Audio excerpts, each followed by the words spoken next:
भगवान की जय। आज मैं शिव के अवतार योगाचार्यों तथा उनके शिष्यों की नामावली बताऊंगी। श्री कृष्ण जी कहते हैं, भगवान समस्त योगा व्रतों में योगाचार्यों के व्यास से भगवान शंकर के जो अवतार होते हैं और उन अवतारों के जो शिष्य होते हैं उन सब का वर्णन कीजिए। उपमन्यु जी ने कहा, श्वेत सुतार मदन सुहोत्र कंकलोगाक्षी महामायावी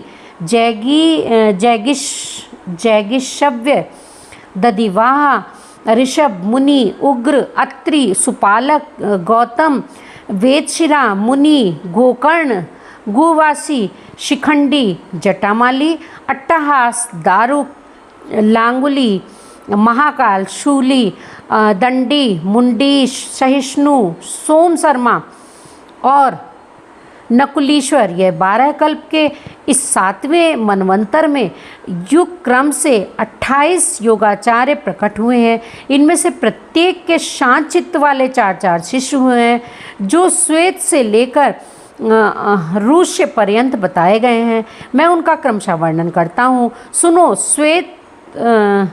श्वेतशिक श्वेताश्व श्वेत लोहित दुदुम्भी शत्रुप ऋचिक केतुमान विकोश विकेश विपास पाशन नाशन सुमुख दुर्मुख दुर्गम दुरतिक्रम सनत कुमार सनक सनंदन सनातन सुधामा विरजा शंख अंडज सारस्वत मेघ मेघवाह सुवाहक कपिल आसुरी पंचसिख वाष्कल पराशर गर्ग भार्गव अंगिरा बलबंधु निरामित्र केतुश्रृंग तपोधन लंबोदर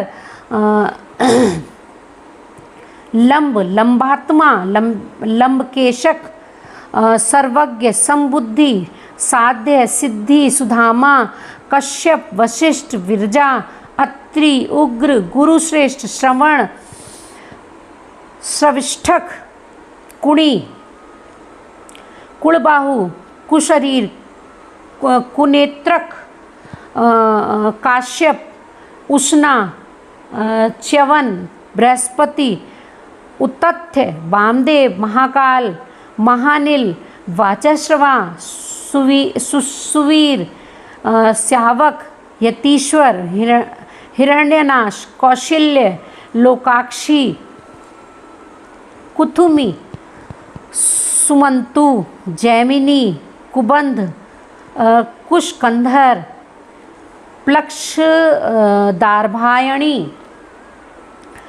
केतुमान गौतम भल्लवी मधुपिंग शालिहोत्र सुवेश युवनाश्व शरद्वसु छगल कुंभकर्ण कुंभ प्रबाहुक उलूक विद्युत संभूक आश्वलायन अक्षपात कणाद उलूक वत्स कुशिक गर्ग मित्रक और रूष्य। ये योगाचार्य रूपी महेश्वर के शिष्य हैं। इनकी संख्या 112 है। ये सब के सब सिद्ध पाशुपत हैं। इनका शरीर भस्म से विभूषित रहता है। ये संपूर्ण शास्त्रों के तत्वज्ञ, वेद और वेदांगों के पारंगत विद्वान, शिवाश्रम में अनुरक्त शिव ज्ञान परायण, सब प्रकार की आसक्तियों से युक्त, एकमात्र भगवान शिव में ही मन को लगाए रखने वाले, संपूर्ण द्वंद्वों को सहने वाले, धीर सर्वभूत हितकारी, सरल कोमल स्वस्थ क्रोध शून्य और जितेंद्रिय होते हैं। रुद्राक्ष की माला ही इनका आभूषण है। उनके मस्तक त्रिपुंड से अंकित होते हैं।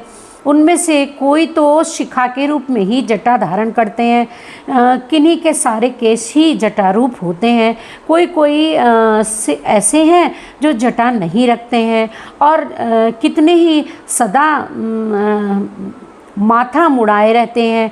वे प्रायः फल मूल का आहार करते हैं, प्राणायाम साधन में तत्पर होते हैं।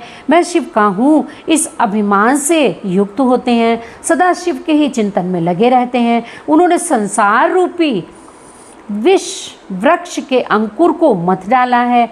वे सदा परम धाम में जाने के लिए ही कटिबद्ध होते हैं। जो योगाचार्यों सहित इन शिष्यों को जान मानकर सदा शिव की आराधना करता है, वह शिव का सायुज्य प्राप्त कर लेता है। इसमें कोई अन्यथा विचार नहीं करना चाहिए। बोलिए शंकर भगवान की जय। इस प्रकार वायव्य संहिता में अध्याय 9 पूरा हुआ। बोलिए शंकर भगवान की जय। आज मैं आप लोगों को वायव्य संहिता में शिव के अवतार, योगाचार्य और शिष्यों की नामावली बताऊंगी। भगवान शिव के प्रति श्रद्धा भक्ति की आवश्यकता का प्रतिपादन, शिव धर्म के 4 पादों का वर्णन और ज्ञान योग के साधनों एवं शिव धर्म के अधिकारियों का निरूपण, शिव पूजन के अनेक प्रकार एवं अनन्य चित्त से भजन की महिमा।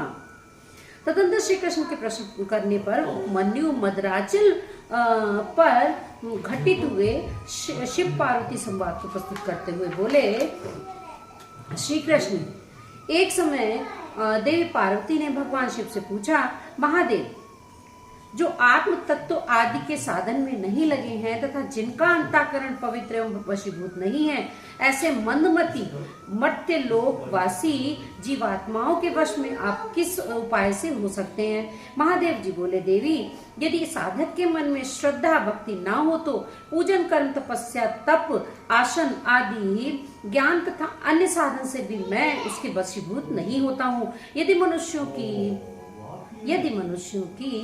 मुझ में श्रद्धा हो तो जिस किसी भी हेतु से मैं उसके वश में हो जाता हूँ, फिर तो वह मेरा दर्शन, स्पर्श, पूजन एवं मेरे साथ संभाषण भी कर सकता है।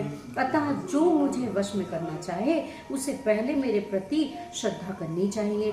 श्रद्धा ही स्वधर्म का हेतु है और वही इस लोक में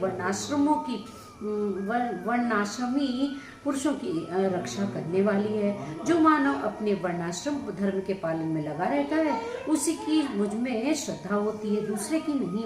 वर्णाश्रमी पुरुषों के संपूर्ण धर्म वेदों से सिद्ध हैं। पूर्व काल में ब्रह्मा जी ने मेरी ही आज्ञा देकर उनका वर्णन किया था। ब्रह्मा जी का बताया हुआ वह धर्म अधिक धन के द्वारा साध्य है तथा अनेक प्रकार के क्रियाकलाप से युक्त है। उससे मिलने वाला अधिकांश फल अक्षय नहीं है तथा उस धन के अनुष्ठान में अनेक प्रकार के क्लेश और आयाम उठाने पड़ते हैं। उस महान धर्म से परम दुर्लभ श्रद्धा को पाकर जो वर्णाश्रमी मनुष्य अनन्य भाव से मेरी शरण में आ जाते हैं, उन्हें सुखद मार्ग से धर्म, अर्थ, काम और मोक्ष प्राप्त होते हैं। वर्णाश्रम संबंधी आचार की सृष्टि मैंने ही बारंबार की है। उसके भक्तिभाव रखकर जो मेरे हो गए हैं, वही वर्णाश्रमियों का मेरी उपासना में अधिकार है, दूसरों का नहीं। यह मेरी निश्चित आज्ञा है। मेरी आज्ञा के अनुसार धर्म मार्ग से चलने वाले वर्णाश्रमी पुरुष मेरी शरण में आ मेरे कृपा प्रसाद से मल और माया आदि पाशों से मुक्त हो जाते हैं तथा मेरे पुनरावृत्ति रहित धाम में पहुंचकर मेरा उत्तम साधर्म्य प्राप्त करके परमानंद में निमग्न हो जाते हैं। इसलिए मेरे बताए हुए वर्ण धर्म को पाकर अथवा न पाकर भी जो मेरी शरण ले मेरा भक्त बन जाता है, वह स्वयं ही अपनी आत्मा का उद्धार कर लेता है। ये कोटि गुना अधिक अलब्ध लाभ है। अतः मेरे मुख से प्रतिपादित वर्ण धर्म का पालन अवश्य करना चाहिए। जो मोक्ष मार्ग से विलग होकर दूसरी किसी वस्तु के लिए श्रम करता है, उसके लिए वही सबसे बड़ी हानि है, वही बड़ी भारी त्रुटि है, वही मोह है और वही अंधता और मूर्खता है। देवेश्वरी मेरा जो सनातन धर्म है वह 4 चरणों से युक्त बताया गया है। उन चरणों के नाम है ज्ञान, क्रिया, चर्या दिनचर्या और योग पशु पार्श्व पति का ज्ञान ही ज्ञान कहलाता है। गुरु के अधीन जो विधि पूर्वक षड् शोधन का कार्य करता है उसे क्रिया कहते हैं। मेरे द्वारा विदित वर्णाश्रम युक्त जो मेरे पूजन आदि धर्म है उनके आचरण का नाम चर्या है। मेरे बताए हुए मार्ग से ही मुझ में सुस्थिर भाव से चित्त लगाने वाले साधक के द्वारा जो अंतःकरण की अन्य वृत्तियों का निरोध किया जाता है उसी को योग कहते हैं। देवी चित्त को निर्मल एवं प्रसन्न बनाना अश्वमेध यज्ञों के समूह से भी श्रेष्ठ है, क्योंकि वह मुक्ति देने वाला है। विषय भोग की इच्छा रखने वाले लोगों के लिए यह मना प्रसाद दुर्लभ है। जिसने यम और नियम द्वारा इंद्रिय समुदाय पर विजय प्राप्त कर लिया है, उस विरक्त पुरुष के लिए ही योग को सुलभ बताया गया है। योग पूर्व पापों को हर लेने वाला है। वैराग्य से ज्ञान होता है और ज्ञान से योगज्ञ पुरुष पतित हो तो भी मुक्त हो जाता है, इसमें संशय नहीं है। सब प्राणियों पर दया करनी चाहिए। सदा अहिंसा धर्म का पालन सबके लिए उचित है। ज्ञान का संग्रह भी आवश्यक है। सत्य बोलना, चोरी से दूर रहना, ईश्वर पर लोग पर विश्वास रखना, इसमें मुझ में श्रद्धा रखना, इंद्रियों को संयम में रखना, वेद शास्त्रों का पढ़ना पढ़ाना, यज्ञ करना कराना, मेरा चिंतन करना, ईश्वर के प्रति अनुराग रखना और सदा ज्ञानशील होना ब्राह्मण के लिए नितांत आवश्यक है। जो ब्राह्मण ज्ञान योग की सिद्धि के लिए सदा इस प्रकार उपर्युक्त धर्मों का पालन करता है वह शीघ्र ही विज्ञान पाकर योग को भी सिद्ध कर लेता है। प्रिय ज्ञानी पुरुष ज्ञानाग्नि के द्वारा इस कर्म में शरीर को क्षण भर में दग्ध करके मेरे प्रसाद से योग का ज्ञाता होकर कर्म बंधन से छुटकारा पा जाता है। पुण्य पाप में जो कर्म है उसे मोक्ष का प्रतिबंधक बताया गया है। इसलिए योगी पुरुष योग के द्वारा पुण्य का परित्याग कर दे। फल की कामना से प्रेरित होकर कर्म करने से ही मनुष्य बंधन में पड़ जाता है, केवल कर्म करने मात्र से नहीं। अतः कर्म की फल को त्याग देना चाहिए। प्रिय पहले कर्म में यज्ञ द्वारा बाहर मेरी पूजा करके प्रिय ज्ञान योग में तत्पर हो साधक योग का अभ्यास करें। कर्म यज्ञ से मेरे यथार्थ स्वरूप का बोध प्राप्त हो जाने पर जीव योग युक्त हो मेरे यजन से विरत हो जाते हैं। उस समय वे मिट्टी, पत्थर और सुवर्ण में भी संभाव रखते हैं। जो मेरा भक्त नित्य युक्त एवं एकाग्रचित हो ज्ञान योग में तत्पर रहता है वे मुनियों में श्रेष्ठ है एवं योगी बनकर मेरा सामुज्य प्राप्त कर लेता है। जो वर्णाश्रमी पुरुष मन से विरक्त हो नहीं है वे मेरा आश्रय ले ज्ञानचर्या और क्रिया तीन में ही प्रवृत्त होने के अधिकारी हैं। उन्हीं के अनुष्ठान की योग्यता रखते हैं। मेरा पूजन दो प्रकार का है, ब्रह्म और अभ्यंतर। इसी तरह मन, वाणी और शरीर, इन त्रिविध साधनों के भेद से मेरा भजन तीन प्रकार का माना गया है। तप, कर्म, जप, ध्यान और ज्ञान, ये मेरे भजन के 5 स्वरूप हैं। अतः साधु पुरुष उसे 5 प्रकार का भी कहते हैं। मूर्ति आदि में जो पूजन आदि होता है जिससे दूसरे लोग ज्ञान लेते हैं वह ब्रह्म पूजन या भजन कहा गया है। तथा वही भजन पूजन जब मन के द्वारा होने से केवल अपने ही अनुभव का विषय होता है तब अभ्यंतर कहलाता है। मुझ में लगा हुआ चित्त ही मन कहलाता है। सामान्यतः मन मात्र को यहाँ मन नहीं कहा गया है। इसी तरह जो वाणी मेरे नाम के जप और कीर्तन में लगी हुई है वही वाणी कहलाने योग्य है, दूसरी नहीं। तथा मेरे शास्त्र में बताए हुए त्रिपुंड आदि चिन्हों से अंकित है और निरंतर मेरी सेवा पूजा में लगा हुआ है वही शरीर है, दूसरा नहीं। मेरी पूजा को भी कर्म जानना चाहिए। बाहर जो यज्ञ आदि के लिए जाते हैं उन्हें कर्म नहीं कहा गया है। मेरे लिए शरीर को सुखाना ही तप है।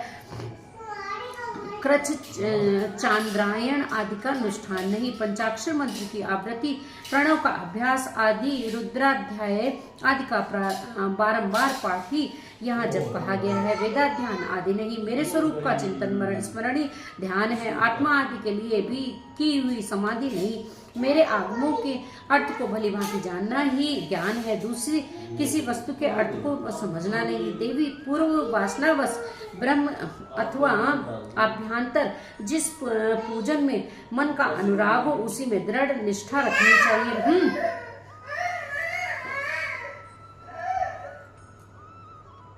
ब्रह्म पूजन से आभ्यंतर पूजन 100 गुना अधिक श्रेष्ठ है, क्योंकि उसमें दोषों का मिश्रण नहीं होगा तथा प्रत्यक्ष दिखने वाले दोषों को भी यहाँ संभावना नहीं रहती है। भीतर की शुद्धि को ही शुद्धि समझनी चाहिए, बाहरी शुद्धि को शुद्धि नहीं कहते हैं। जो आंतरिक शुद्धि से रहित है वह बाहर से शुद्ध होने पर भी अशुद्ध ही है।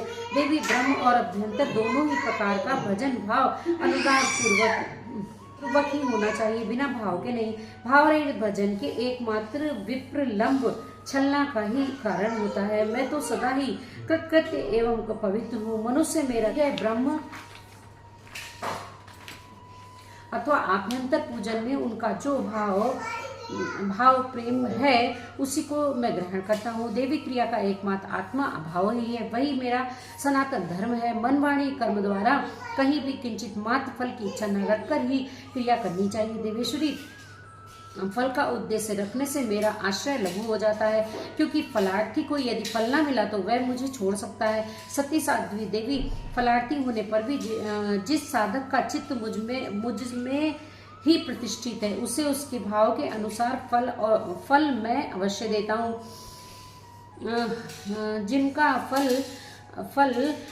जिनका मन फल की इच्छा न रखकर ही मुझ में लगा हो परंतु पीछे से फल चाहने लगे हो, वे भक्त भी मुझे प्रिय है। जो पूर्व संस्कार वश ही फलाफल की चिंता न करके विवश हो मेरी शरण लेते हैं, वे भक्त मुझे अधिक प्रिय है। परमेश्वरी भक्तों के लिए मेरी प्राप्ति से बढ़कर दूसरा कोई वास्तविक लाभ नहीं है तथा मेरे लिए भी वैसे भक्तों की प्राप्ति से बढ़कर और कोई लाभ नहीं है। मुझ में समर्पित हुआ उनका भाव मेरे अनुग्रह से ही उनको मानो बलपूर्वक परम निर्वाण रूप ले लो अपनी